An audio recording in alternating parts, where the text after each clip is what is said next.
Met 10 nominaties is Zeeland nog nooit zo goed vertegenwoordigd geweest op het Nederlands Filmfestival. Maar de kanshebbers blijven er nuchter onder. We gaan er open in en we zien het wel. En de uitreiking volgt laat op de avond. Verder in het nieuws vandaag. Kustmarathon staat op punt van beginnen. En 1,5 miljoen euro extra voor de provincie.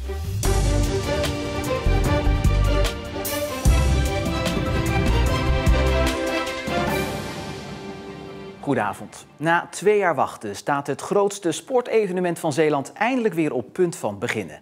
Letterlijk, want de eerste onderdelen starten zo meteen al. En daarom staat voor ons in Zoutelande Jan-Jaap Corré. Jan-Jaap, is Zoutelande al vol aan het lopen met deelnemers?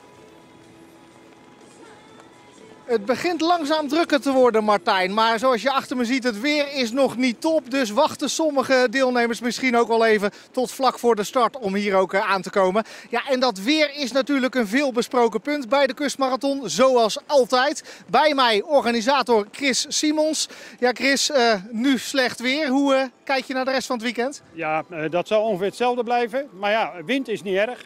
Alleen de regen, en zeker op zondag die verwacht wordt, ja, dat is zonde voor de deelnemers. Ja, die wandelaars hebben wel vaker pech gehad, hè? Ja, afgelopen edities wel. En terwijl het voor de hardlopers wat makkelijker was. Maar nu hebben ze hoog water en veel wind. Dus dat wordt ook weer een leuke strijd. Hoe dan ook, na meer dan 700 dagen eindelijk weer een kustmarathon. Ja, corona was natuurlijk hing erboven, kon er doorgaan. Met welke maatregelen moeten we nu nog rekening houden? Ja, voornamelijk de spreiding van de deelnemers. Dus dat zullen de deelnemers merken. Een tent die alleen maar toegankelijk is voor de deelnemers. En ja, proberen toch een goede doorstroming te krijgen van de toeschouwers. Jij hebt in ieder geval veel zin in, denk ik, dat het weer kan. Ja, het hele comité. We zijn er klaar voor, dat zie je.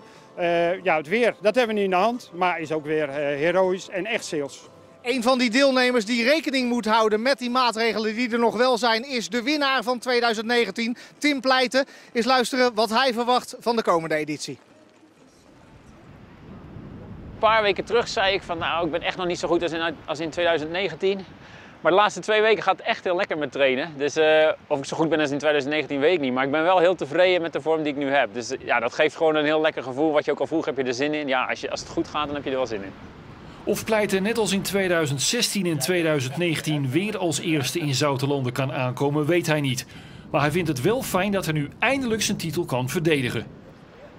Het liefst had ik natuurlijk vorig jaar ook al gedaan, maar ik moet zeggen, toen was ik ook gewoon geblesseerd, dus dat had niet gekund. Maar het is fijn dat het weer kan en het is ook leuk inderdaad, omdat je nu je titel weer kan verdedigen. Dat is wel heel tof. Ja, dan nog even terug naar Jan-Jaap. Jan-Jaap, ik zei het net al, het staat allemaal op punt van beginnen. Het Kustmarathon weekend. Wat is het eerste onderdeel waar ze mee van start gaan? De Ladies Run is zoals altijd het eerste. Straks om 5:30 de 5 kilometer en om 5:10 de 10 kilometer. En er is ook een nieuw onderdeel voor de vrouwen. Dat is de trail over 15 kilometer. Een iets zwaardere versie dus. En vanavond dan de light kustrun. Zowel rennen als wandelen. Ja, en daarmee komen er vandaag al op die eerste dag van het Kustmarathon weekend meer dan 1700 mensen in actie. Het zegt wat over het enorme sportieve karakter van dit evenement. Jan-Jaap vanuit Zoutelande, dank je wel. En wie de rest van het weekend niks wil missen van de Kustmarathon, kan op de bank blijven zitten. Want wij zenden de wedstrijdmarathon morgen en de wandelmarathon zondag live uit op radio en tv. De uitzending morgen start om 11:15, vlak voor de start dus. En zondag starten we om 2 uur en op de radio iets eerder. Zeeland krijgt extra geld van het Rijk. Op Prinsjesdag bleek al dat Den Haag meer wil investeren in klimaat, energie en wonen.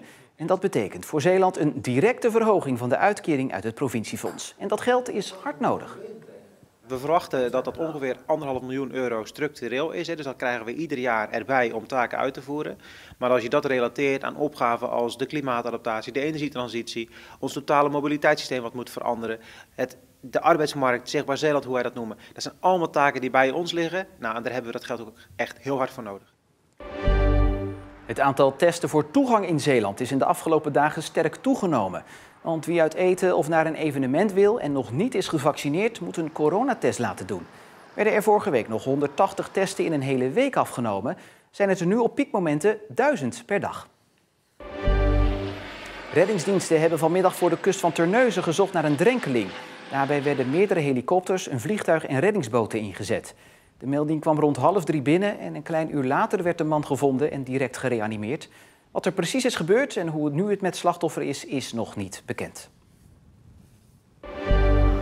De linker rijstrook op de Haringvlietbrug worden dit weekend verbreed. Vannacht gebeurt dat in de richting van Bergen-op-Zoom en zaterdagnacht in de andere richting.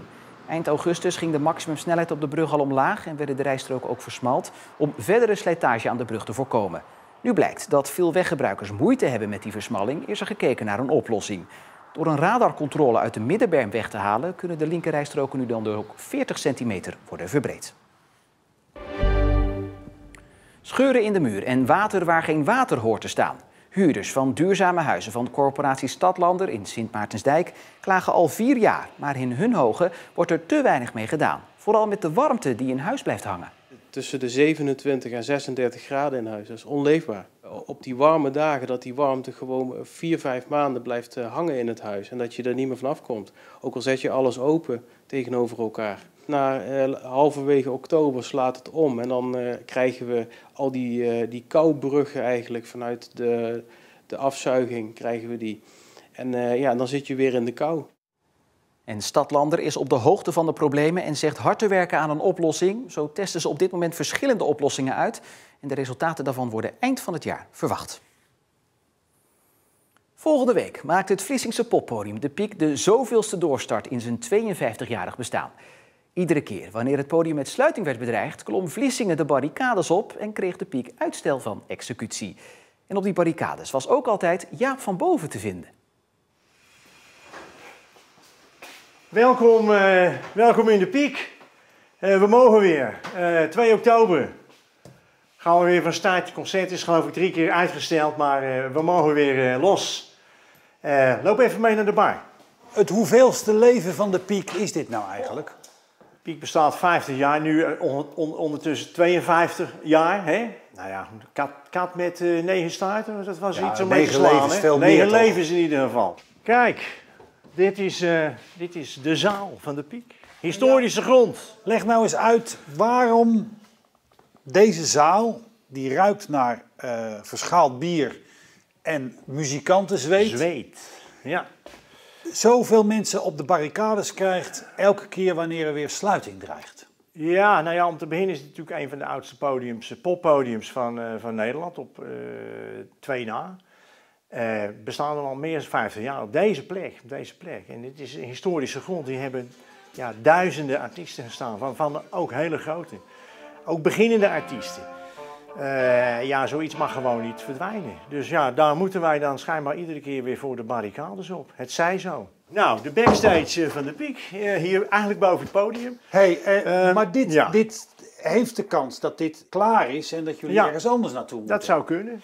Maar ja, goed, je hebt het iedere keer over weg. Maar ja, ik geloof er nog niet zo in. Hè. Het idee is natuurlijk van, er moet nieuw gebouwd worden. Of in een machinefabriek wordt genoemd als locatie voor een theater, poppodium. En de gemeente heeft gezegd, heel duidelijk, van jullie hebben een dak boven je hoofd nodig. Dat blijven je houden, zolang er geen andere locatie is. Nou, die is er nog niet. Dus ik zie ons nog wel de komende 4-5 jaar hier concerten organiseren.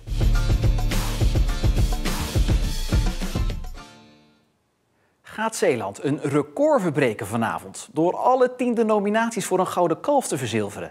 De belangrijkste Nederlandse filmprijzen worden vanavond uitgereikt op de slotavond van het Nederlandse Filmfestival. En de film De Slag om de Schelde is een van de grootste kanshebbers met 9 nominaties achter de naam. Een spannende avond dus en daarom staat voor ons in Utrecht Anke Tanihatu. Anke, 9 nominaties voor De Slag om de Schelde. Dat belooft wat.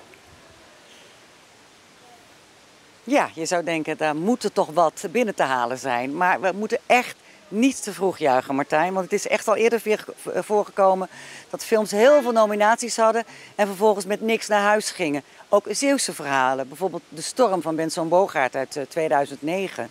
Die was niet eens genomineerd voor een Gouden Kalf. Later, Michiel de Ruiter, 2 nominaties, helemaal niks. Dus dit derde grote Zeeuwse verhaal moet het eigenlijk allemaal goed gaan maken vanavond. Nou, we zullen het zien. Maar we hebben nog een ijzer in het vuur, om het zo maar te zeggen. Want de Middelburgse filmer Gijs Haak is ook genomineerd. Het is dus die 10e nominatie.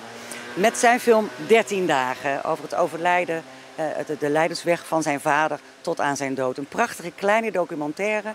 En Gijs is al de hele week hier in Utrecht en kreeg al hele mooie reacties op zijn documentaire.